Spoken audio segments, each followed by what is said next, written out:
there, did you know that July is Disability Pride Month?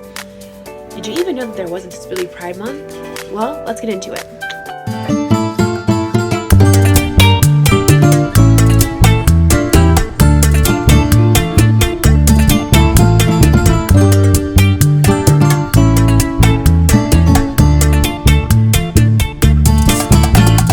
Welcome back to my channel. It's your girl Dom Del Cielo here. Last time I checked, we are currently 141 subscribers deep in the Dom Nation. Woohoo! Okay, thank you guys so much so far for subscribing. And then if you are here, if you're new here, hi, how are you? Go ahead and like, share, and share this with your friends, and subscribe down below. I make videos every Monday, Thursday, and Saturday. Okay. Go ahead and subscribe. You know you want to support Black content.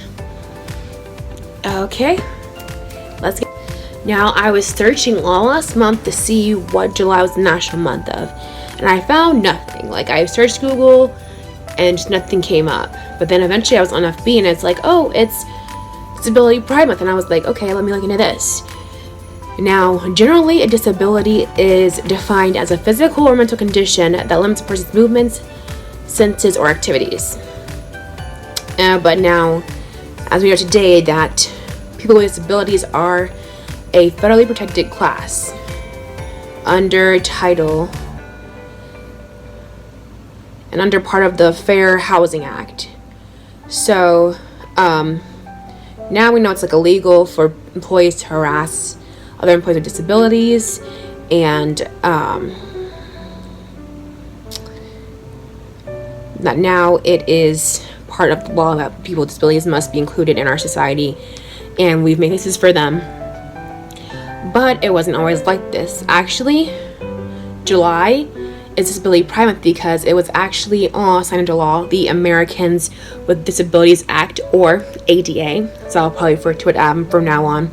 ADA was signed into law on July 26th of 1990. That's not that long ago. I was born in 92, so that's not like I literally, it was 2 years before I was born. This law was signed into law to make sure we had mandatory things in place for people with disabilities. Now this was signed into law by President George H.W. Bush. To understand why this is important, we have to know what things were not available because before ADA. So I really couldn't find much information about how life was before the ADA. It kind of seemed as like, well, just people with disabilities were definitely marginalized, and just that no one really cared about their cause. And so let's see here. It tells me the way people view people with disabilities as a whole. Okay.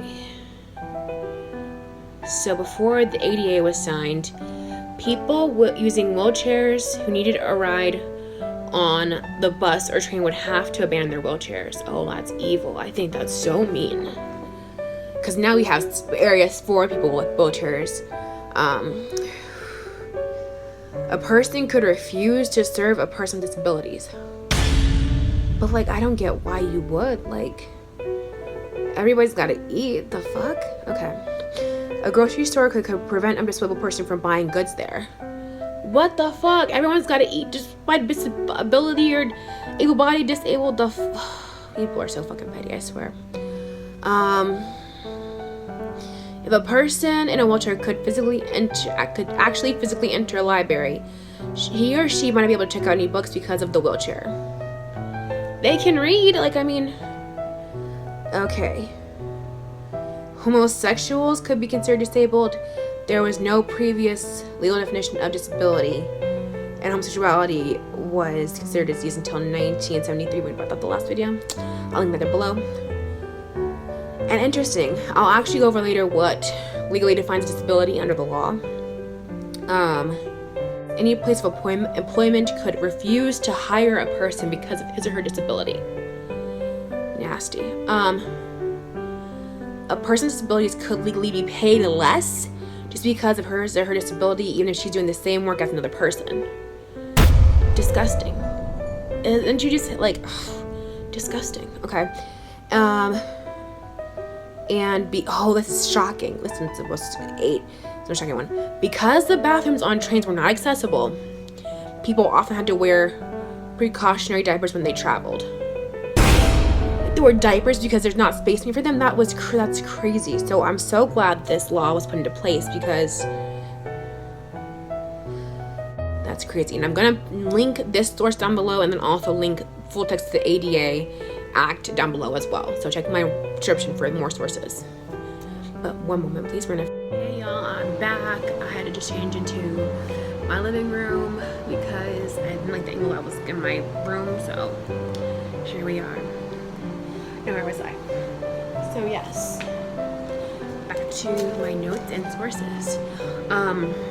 For it is like, because like in the ADA there was no set list of impairments that were considered protected by law, but to qualify to be protected by law and for your employer to make reasonable accommodations, it has to have at least two of these things. So it has to be like you have to either, be disabled or have a history of disability. So that can even also mean like your cancer's in remission, that counts as a disability, which I didn't know. And then also it says any mental and physical condition that limits major life activity, such as walking, talking, hearing, senses, learning, or hearing, seeing, learning. So depression, anxiety, if you have a disorder. So mental illnesses do count as disabilities. So like schizophrenia is definitely like a very severe disorder, and that would count as a disability. Depression and anxiety are a little bit different because they do exist on a spectrum. So like if it's really gonna be if it's gonna be considered a disability, you have to have a disorder. Because a disorder means that this condition is negatively impacting your life. So some people can have like mild depression, but like I have what's called major depressive disorder. Okay, so the little difference there is that, again, disorder is stopping the functioning of my life. Okay, like even like some people get anxiety, but I have generalized anxiety disorder because, again, it's like stopping me from doing everyday things. It's kind of basically the kind of short gist of what generalized anxiety disorder is. But yeah, that's considered a disability, but of course I'm not gonna get like a social handicap parking spot because I'm completely able-bodied. And I believe there's also they do try to accommodate for people as well who do have invisible disabilities. So people like, I believe, fibromyalgia, I believe cystic fibrosis too, they may get like handicap signals for their cars or for their needs, because that is considered disability as well. It just helps disabled people become employed on state, local, and government levels, as well as allowing them to use public transit, which I'm like, that's still insane that people couldn't like get on trains and buses. Like that's just insane to me. Like it's one of the most basic rights, because it was just going unseen. Now there is a disability flag that was introduced to the UN on December 3rd, 2017. It's horizontally divided with gold, silver, and bronze, and the 3 colors refer to 3 metals used in sports competitions and meant to represent the 3 categories of disability. So you have the physical disabilities, psychic or mental disabilities, what have I said, psychic, and then sensory disabilities. So I'm going to show a picture of that right in here, okay? So this is the flag I was talking about, but I did find another flag actually too. This is like a newer disability flag as well. So I'm probably going to use both, but I love this one a lot more. Awesome. Now, the big question you probably have is, why is this important? Why do we need a Disability Pride Month? This time of history of this country where we've really been focusing in on social justice. But I do believe one conversation that does often get left out is the disability conversation, because there have been lots of great strides made by the ADA, but we still are having a lot of lack of representation for disabled persons. Okay, so we think of marginalized groups. I first want to think of the hierarchy of kind of things of what's considered the norm, of things of characteristics that aren't marked in our society and the world and just in general. What do you think of? So, white, male, cisgender, heterosexual, able-bodied, Christian, right? Middle class, or, you know, you can say like youth, younger age, like young to middle age, neurotypical to neurotypical, so that means like no mental illnesses. These about 9 things are characteristics that aren't marked in our society because these are considered the norm. It's normal to be a white, heterosexual, cisgender male. It's completely normal. And this world is made to revolve around people who fit these archetypes, right?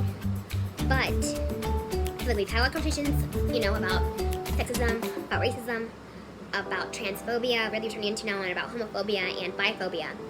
But we really need to make sure we're including people with disabilities, especially as all of us able-bodied people like myself need to use our able-bodied privilege for good and make sure that voices of disabled people are being elevated and heard.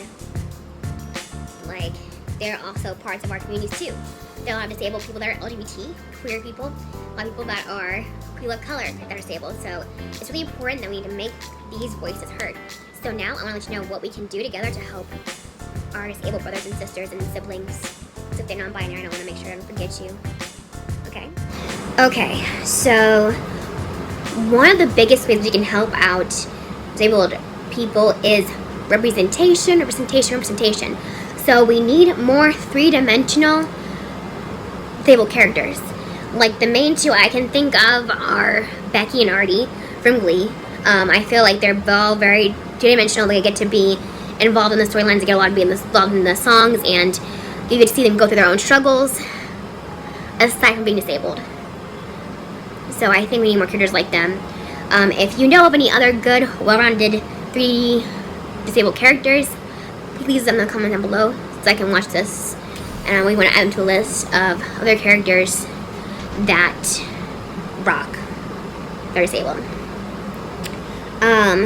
Now, again, this is one article from Everyday Feminism talking about why disability visibility matters. So one reason is that being visible adds to much needed representation. Yes, of course. Because all groups deserve representation except for pedophiles and the zoophiles. We don't need that, but everyone else does. Everyone else is wrongly marginalized, right, without reason. And then it says being visible makes it safe for other people to be visible, which I'm like, that's definitely very true. It's definitely life-changing in all aspects. I believe, like, when it comes to race, gender, queerness, like you being you, embracing you, helps people embrace and accept who they are. So that's definitely very true. Okay, and so also too, there are limited ways of thinking because disability is far more nuanced and complicated than many more people think. If you've met one disabled person, you've only met one disabled person. Our experiences are not identical in any way. Yeah, that's very true. Because again, all these marginalized groups, you get onto this like monolith that we all think the same way, experience the same world, and that's not true. And that's definitely not true for people with disabilities, because disabilities are different. There are different types of disabilities. Remember that. It makes disability and political and personal identity to be proud of, which I'm like, that's very crucial, because I feel like a lot of storylines of disability is something the person needs to overcome. Like, I think mostly of Jimmy from Degrassi. So, you know, he was originally able-bodied, but he got shot by Rick, and then he was in a wheelchair bound, right? And most of his storyline after that This is like after what, season 6 or 7? These after season 6, I believe it, like to like season 7. Like from that timeline on, the story mostly just revolved around physical therapy and being able to walk again. It's like,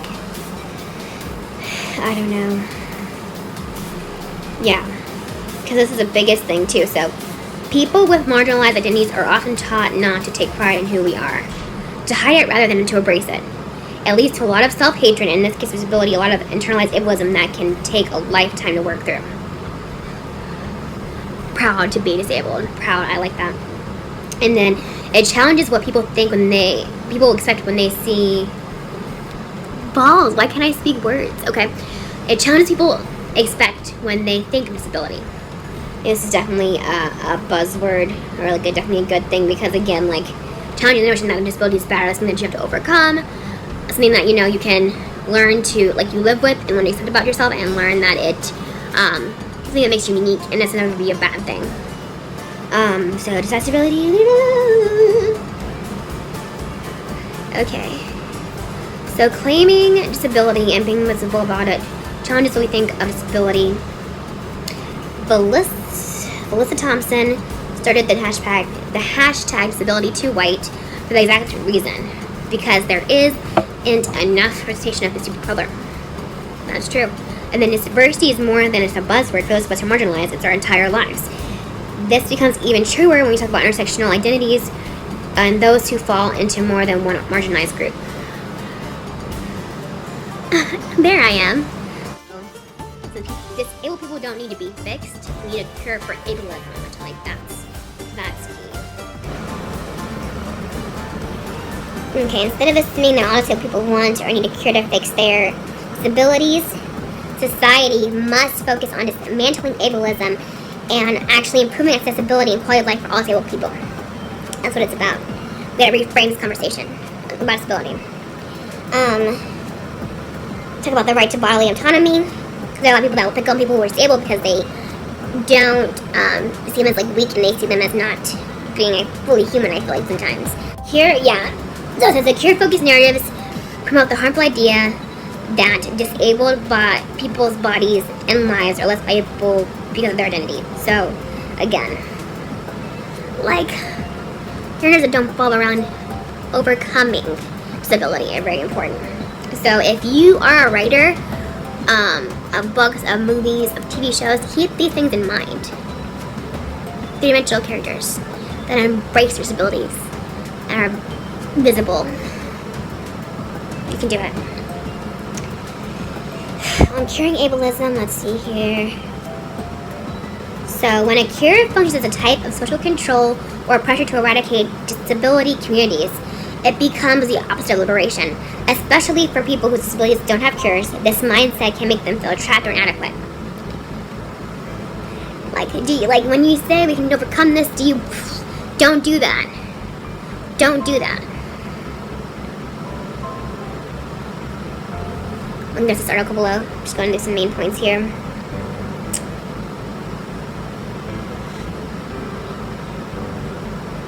Okay. And also, too, you want to make sure we're honing in on disability activists and actual disabled people letting their voices. So, 3 podcasts I have found by disabled people. Let's see here. I have Myelin and Melanin. And they actually both have multiple sclerosis. Oh, that's going to be interesting. And I believe they're both Black women, so that's, again, intersectionality. We like that. So, yep. And there's another one here. It's a podcast, and their podcast called Disarm Disability. Okay.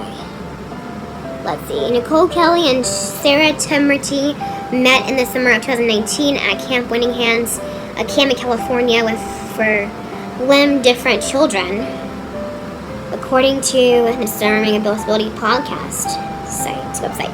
Throughout the show's current 2-season-long run, Kelly and Taberty discuss topics ranging from disability, American history, to creating representation when casting television. Oh, that sounds interesting. That was called Disarm Disability. Interesting. Okay. And then I have a third one here that says Disability After Dark. And it aims to shine a bright light on how sexuality and disability feels for real. Because of the misinformation and discomfort surrounding the topic of sex and disability today, according to the podcast website, host Andrew Gerza, a disability awareness consultant, uses this podcast to share his lived experience as a disabled and self-identified queer man. Righteous. Again, more intersectionality. Intersectionality, we like that a lot. We like that a lot. And yeah, that's another one we can help disabled voices. I think a big things we could do on the societal level is to refine more accommodations for people who are disabled. And then also, too, we need to integrate mental health education and disability education into our school systems. Like in grade school, to understand how to handle these topics and how to go about them. So we really learn shit about not helping. Like we really don't. We really don't. And it's just like you get into the world and you get stressed out and because we don't know how to handle it. And then on a personal level, let's see.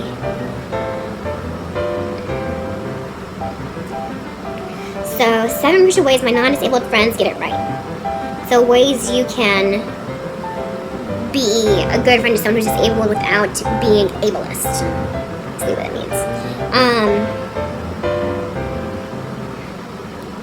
They don't despite me. So, he said the first thing is that they don't despite me. So, I think every able-bodied person has had that hint of, oh, but you're so pretty, oh, but you're so whatever.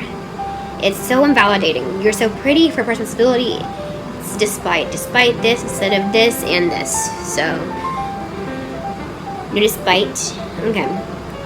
Says, but they let me be vulnerable too. So let people be honest with their insecurities, because I mean, we all have insecurities.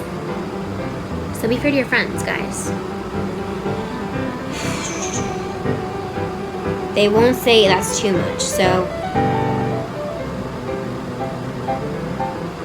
I wonder how much you have on your mind that you don't want to burn notice with, and for that sort of thing, I had to have to wait until you're ready to talk, but it's hard because I want these all the time. So,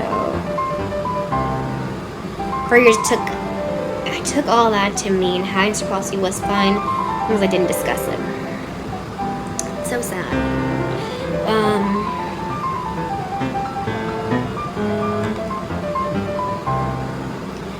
Yeah, I mean, it's about, like, you know, basically people with disability really have privilege of space, and if you're doing disability right, as long as no one can see or be inconvenienced by it. Oh.